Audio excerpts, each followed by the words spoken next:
রবি মৌসুমের শুরুতেই রাসায়নিক সার সংকট শুরু হয়েছে লালমনিরহাটে। এতে চরম বিপাকে পড়েছে কৃষকরা।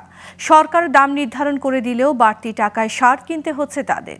কৃষকদের অভিযোগ, স্থানীয় ডিলাররা সরাসরি কৃষকদের কাছে সার বিক্রি না করে বাড়তি লাভের জন্য খুচরা বিক্রেতাদের কাছে বিক্রি করছে সার, আর এই সারই বেশি দামে কিনতে হচ্ছে তাদের। এদিকে কৃষি বিভাগের হুঁশিয়ারি, ডিলারদের কাছে অতিরিক্ত সারের মজুদ পাওয়া গেলে ব্যবস্থা নেওয়া হবে। লালমনিরহাট থেকে রকিবুল হাসান রিপনের তথ্য ও চিত্রের ডেস্ক রিপোর্ট।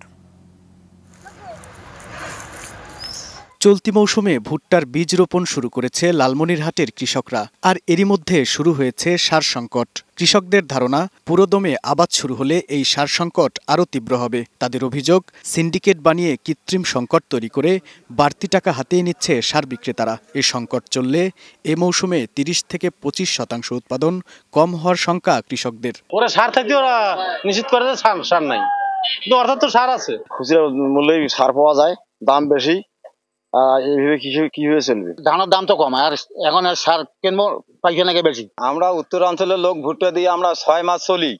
এখন যে সারের সংকটটা দেখা দিয়েছে, সরকারের কাছে আমাদের একটা অনুরোধ, যাতে এই সারের সংকটটা না থাকে। কৃষকরা মৌসুমের শুরুতেই এই সার সংকটের অভিযোগ করলেও তা পুরোপুরি অস্বীকার করলেন উপজেলা কৃষি কর্মকর্তা। অতিরিক্ত দামের যে বিক্রয় হচ্ছে, আমরা এই যাবতে এখন পর্যন্ত কোনো ধরনের অভিযোগ পাইনি।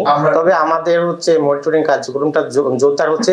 যদি এই ধরনের কোনো অভিযোগ যদি আসে, তাহলে আমরা আইন অনুযায়ী যে ব্যবস্থা নেওয়া দরকার আমরা সেই ব্যবস্থা নেব।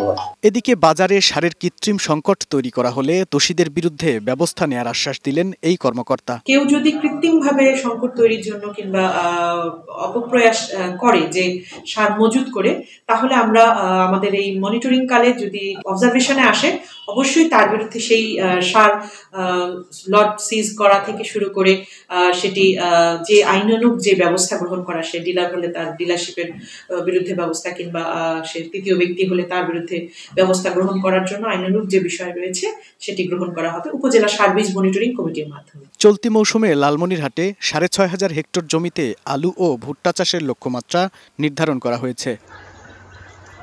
Global television news desk.